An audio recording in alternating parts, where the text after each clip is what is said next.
Hi everyone, and welcome to today's Crafts Chat.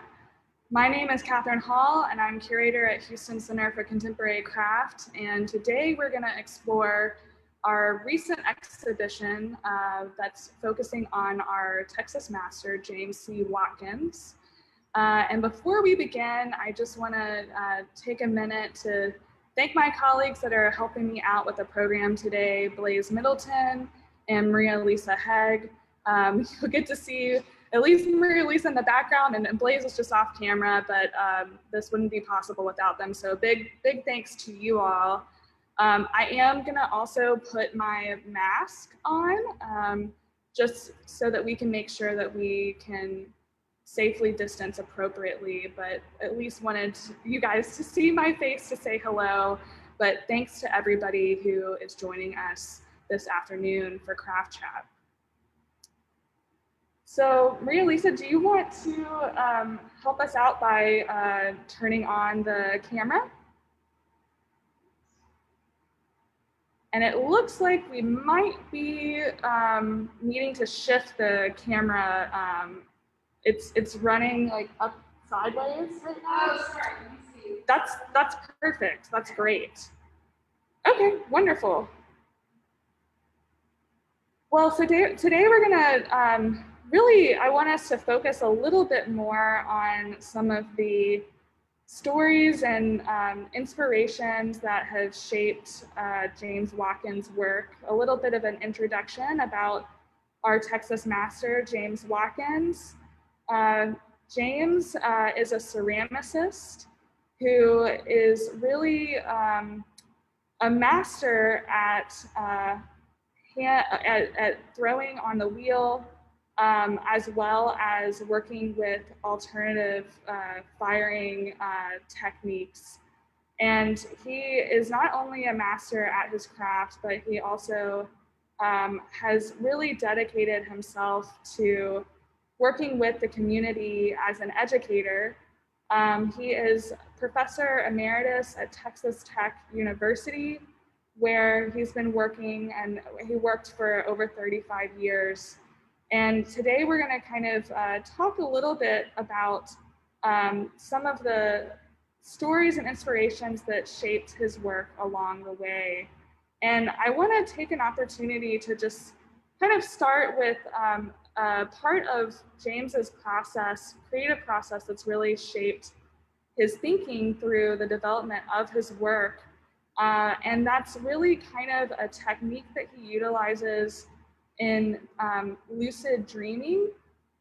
In his book that he wrote, Reflections Made of Memories, he talks about how he has a memory of reading about the Sonoy people in Malaysia and thinking about this technique where they were consciously really kind of keeping to their memories in an awakened state with their dreams so that they could really kind of take those thoughts and ideas with them.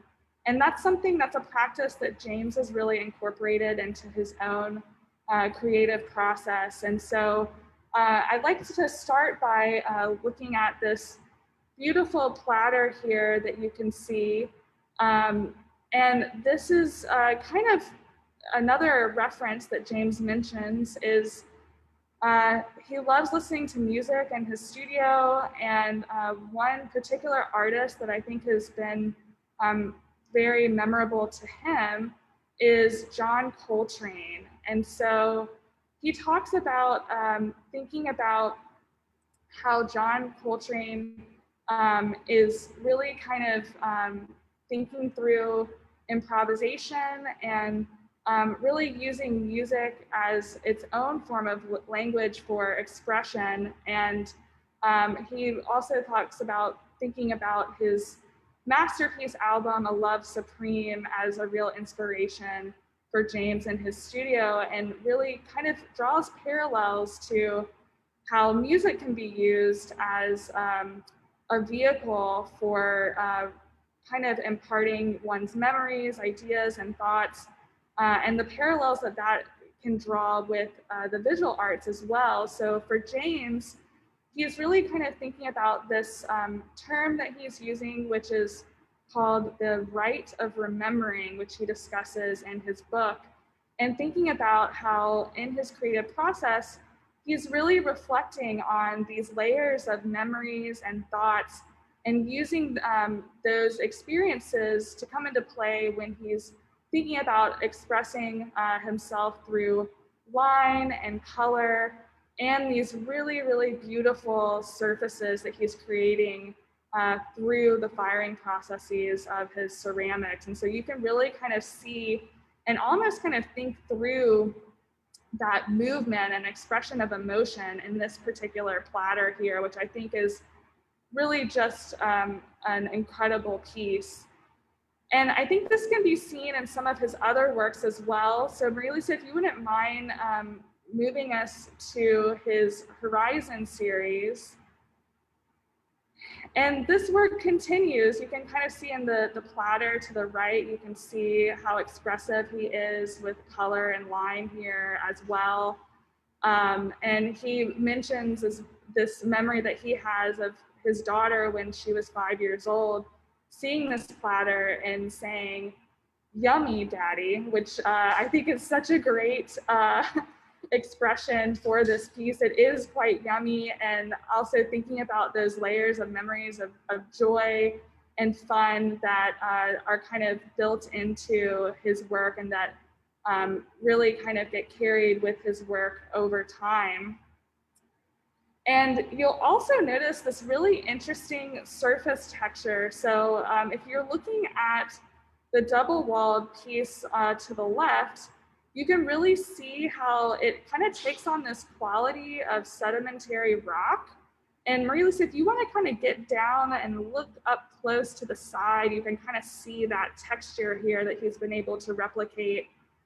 And, you know, James, another place and sense of place that he's inspired by is his travels along the lower Pecos Canyonlands near the US-Mexico border. James started traveling, and in here you can kind of see that texture in a photograph here by James of that eroded sedimentary rock, which also is reflected in this platter as well. But James actually had the opportunity to visit Rattlesnake Canyon in that particular area where he was really inspired by the 4,000-year-old pictographs that were created by indigenous peoples of the area, that of which we have a photo here that James also took on his travels. And you can really kind of see that mode of expression kind of reflected in some of this series as well. I will also note that as James started traveling more back and forth to this area, later on he would work with his students at Texas Tech University, who in the summers took ceramic courses, and he would travel with them and think about using their surroundings as a source of inspiration for their work, even often collecting dust and materials from those areas that could be used in the firing process to really affect the surface patterns that you see, which he continues to do. One of which being this beautiful, I'm gonna move over to the Teapot actually, Maria Lisa. This is a more recent piece from 2015, I believe, but this beautiful rich red color that you see is really in part due to the collection of dust in Lubbock, Texas, where James is based, that he's collected from his storage unit and used in the firing process. And you think about, for those of you who live in Lubbock may know, but in other places of Texas, Lubbock is known for its dust storms. And so that beautiful orange color is really quite striking, but also very reminiscent of where James lives and thinking about those red dust storms that occur in Lubbock themselves.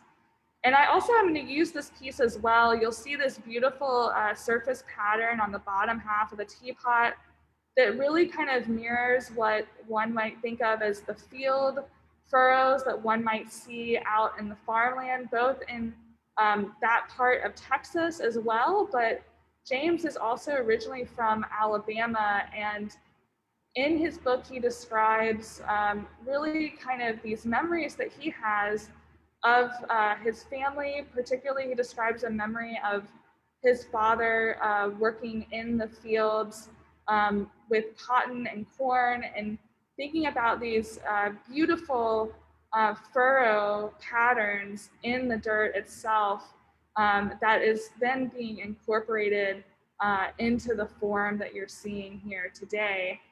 And I think I'd also like for us to move, if we could, Maria Lisa, to the Guardians form. This form is very unique to James and his work. This piece is entitled Guardians, and in a way it really is an homage to James's ancestors. James describes memories that he has of working with and utilizing a cast iron cauldron back in Alabama, both with his mother and his grandmother. That particular cauldron form, and you can see again this beautiful image that is courtesy of James that he took of a cast iron cauldron. This particular vessel was used for so many different things, from boiling laundry to cooking, for instance. And, you know, I think he's really captured that form quite beautifully here. This also kind of relates back to James's use of lucid dreaming. As he was working on this cauldron form, which he's since replicated numerous times in his work, it's really kind of, I think, a signature form for James.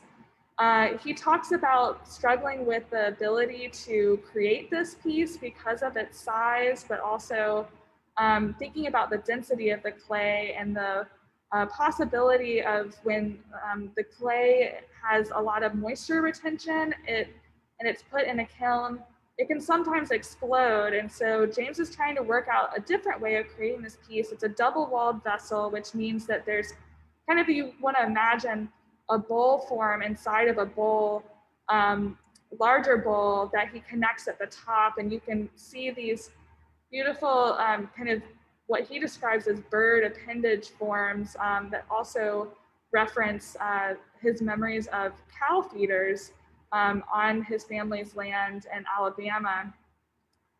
But he talks about walking into, in his dream, walking into Santa Fe and passing a gallery.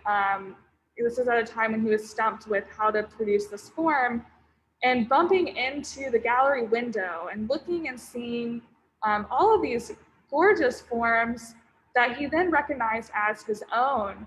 And after he was kind of jolted into this lucid dream, he realized exactly how to make this cauldron form so that it wouldn't explode in the kiln. So immediately when he woke up, he wrote that down and then began getting to work with this beautiful form. You'll notice the feet that he's creating on the bottom, which is also unique to this design that James has worked on. And that kind of helps the form from exploding in the kiln. Also knowing that it's not solid all the way through, that it is a double-walled vessel, helps kind of prevent the moisture in the clay body causing the form to explode. And it's really quite beautiful. And you'll see the furrow field reference as well in this piece. So if we could, Maria Lisa, I'd like to move on to our next piece, which this is part of a series where James is, this is kind of a newer body of work. James is experimenting with laser cutting into porcelain tiles, and you'll see that he's creating these beautiful silhouettes that are very reminiscent of a lot of the shapes that James' actual forms that he creates himself. Again, you'll see this beautiful basket form that's very unique to James as well. And he's using that and then going through a series of multiple firings to create these beautiful, really colorful surface designs that when you step back from the piece, you can really see that it is meant to look like as if you were looking through a kiln spy hole. And you might ask what a kiln spy hole is. That's a part of some kilns that allow one to kind of peek in during the firing process to see kind of what's going on inside the kiln. You know, sometimes ceramicists use what are called cones. And as the cones melt in the kiln, that is kind of an indicator of how hot or the temperature is inside. And so one might look through a kiln spy hole, for instance, to see if that kiln is getting up to temperature, if the cone inside indeed has melted. And so I think he's done a really magnificent job of recreating that experience or that memory here. You can almost kind of imagine just the heat radiating off of those vessels themselves, and also kind of thinking about how those heat waves can really kind of carry on its own sense of color and dynamism. So Maria Lisa, if you don't mind, I'd like for us to move on to, yes, across the room, if we could. Hi. So I had the opportunity to work with James to focus on creating an area of the space that really kind of captures his travels throughout Asia. During his tenure at Tennessee Tech, he had several opportunities to take sabbaticals and work throughout different parts of Asia throughout his career. So here we're looking at these beautiful tea bowls. And these tea bowls were made during his time in Shigaraki, Japan, at the Shigaraki Institute.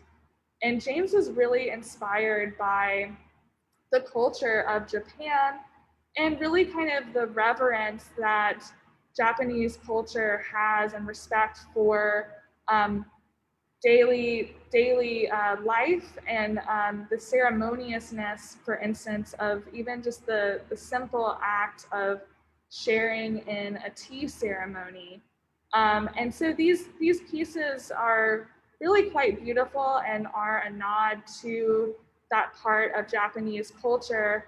And here you see that he's firing it, he's getting this beautiful surface texture, working with what's called an anagama kiln, which is really frequently used in Japanese ceramics. It's a very large kiln that is wood burning, and it requires days and days of stoking a fire to really keep that, stoking the wood of the fire to keep that kiln nice and hot. And so James has lots of really great memories that he describes with the residency program at the Shigaraki Institute, and how all of those different artists there would work to kind of collectively as a community stoke the fire.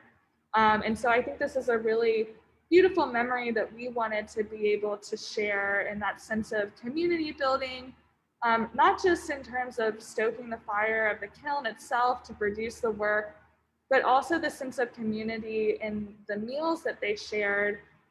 James mentions also too, how each individual resident had the opportunity to really kind of share in some of their own favorite dishes, cooking for one another, and thinking about how food and tea can be a connector in some of the different memories and experiences that one can share between person to person.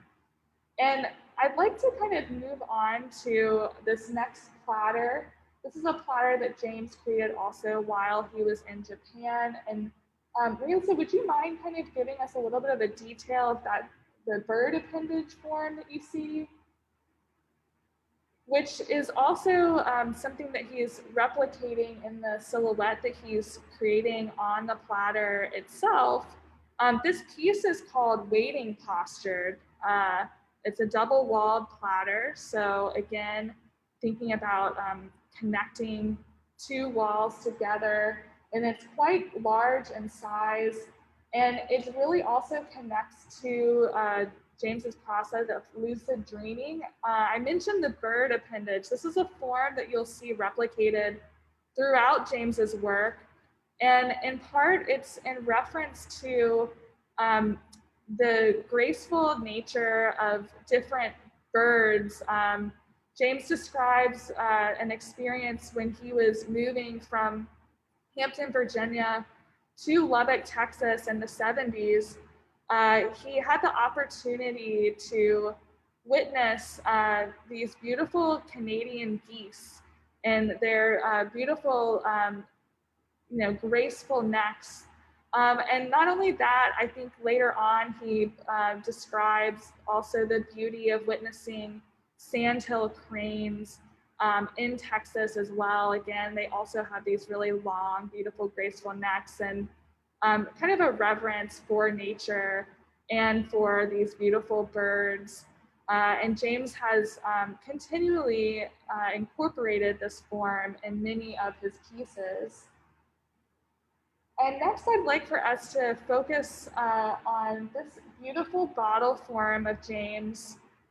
This piece, if you look closely, you'll notice this kind of geometric kind of structure that you see on the surface here. And that's in reference, if you don't mind kind of showing us the image that we have on view. It's inspired loosely by the bamboo scaffolding that James witnessed during his time spent in China. This was an image that he took in Hong Kong.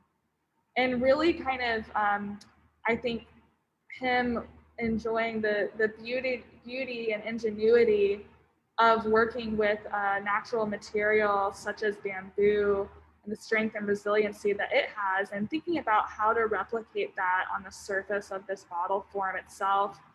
This is a Sagar-fired piece that he's working with aluminum foil to create these beautiful patterns. And I think it's a really nice representation of that memory that James has during a residency that he had at iKiln back in the early, I believe it was in 2002, he was able to take a 4-month sabbatical from Texas Tech to be able to participate in this residency. And then I'd like for us to also be able to move on to some of the other pieces along this wall. James spent some time, he was able to receive a Fulbright Scholarship back in, I believe it was 2004, to go to Vietnam, where he helped develop a ceramics program there. And during his time in Southeast Asia, he traveled to Laos and Cambodia, and he was really taken by the beautiful architecture there, thinking of all of the different temples that he visited. And here you can see in this piece, it's very much referential to that time. This is part of his series called the Fragility series.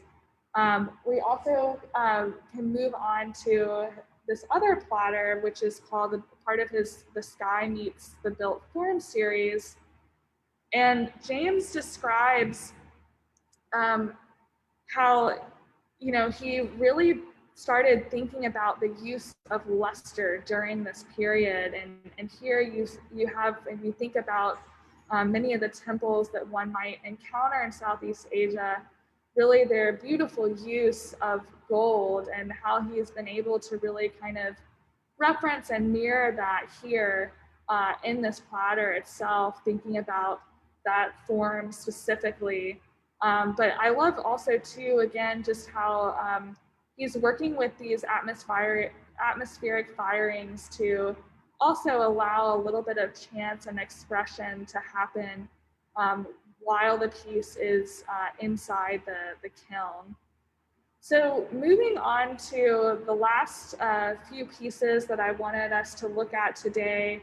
This is part of James's newer body of work where he is really working with this incredible fuming technique that he credits to a member of the studio craft movement, Biz Little, who is a ceramicist that also has a background in glass as well.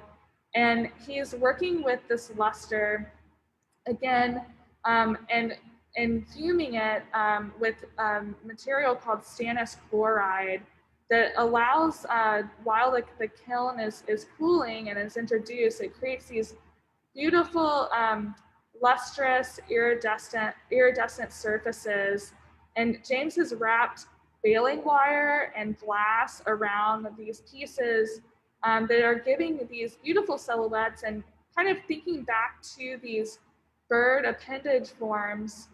You can kind of notice at the top of these vessels, he's referencing that form yet again, which is something that he continues to revisit throughout the course of his work. This technique that he's using on the surface is really archival, so it shouldn't change or alter over the course of time. It will continue to maintain these beautiful gold and rainbow-like surfaces that I think are really quite remarkable, not to mention also the scale of these pieces is really a testament to James's ability to throw on the wheel. And, you know, I think I also want to point out the beautiful kind of drippy quality too on the surfaces of these pieces. That's part of those surface techniques that he's working with. So I think that concludes our craft chat today. I'm more than happy to answer any questions anybody has while I'm here. Blaze, does anybody have any questions? No? Okay. Well, maybe give just a few more minutes. We will, I want to, while people might be writing in, I also just wanted to mention that we will have another event coming up in April, a really special opportunity that we will be offering on Saturday, April 10th at 3:30. We will be doing a virtual walkthrough with James, as well as with our other artist, Anna Mayer, whose exhibition, Forms of Inheritance, is also featured behind me. James and Anna will be walking through their exhibition spaces together, really kind of exploring each other's work and being open to answering questions from our audience. So this is a really special experience. I encourage you all to mark your calendars for that. And if you can't make the event, as always too, we will be recording these programs and you're welcome to tune in and watch after. Any other questions? No? Okay, well, thanks everybody for joining this afternoon. I hope everybody can continue to be well and look forward to seeing you next time. Thank you.